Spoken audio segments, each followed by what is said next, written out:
ये लोगों को अभी भी एक सवाल आता है दिन में दिमाग में हर जगह कि अगर उस तरह की स्थिति दोबारा कभी खुदा न खास्ता उत्पन्न होती है तो नरेंद्र मोदी का क्या इस बार रिस्पांस एकदम हम देखेंगे? क्या आप गारंटी लेते हैं कि दोबारा कभी नहीं ऐसा कुछ होगा? आप देश की सेवा करना चाहते हैं, वाकई ईमानदारी से मेहनत करना चाहते हैं, एक काम करोगे? मैं राहुल को पूछ रहा हूं, बोलिए जी, वाकई कीजिए।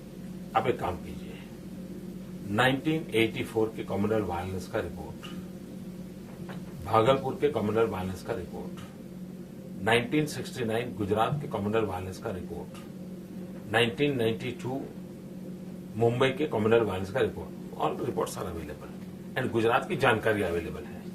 पांचों का आपको जो ठीक लगे उस पैरामीटर से कंपैरिजन करिए और उसमें अगर इन बाकी चारों से यहां अच्छी कामगिरी हुई है तो दुनिया को बताओगे,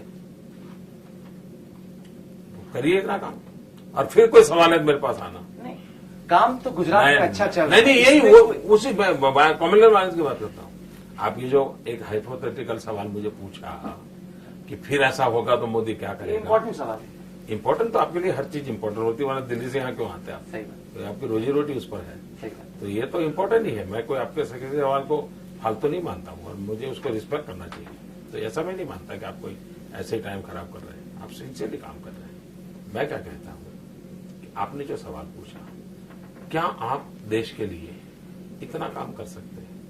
इन 5 कम्युनल वायलेंस का, जिसमें 4 कांग्रेस शासन में है, 1 मोदी का बीजेपी का राज है, उसमें घटना घटने का कारण क्या, घटना के बाद रिस्पांस क्या हुआ, लीगल प्रोसेस क्या हुआ, सारा रिपोर्ट में अवेलेबल है।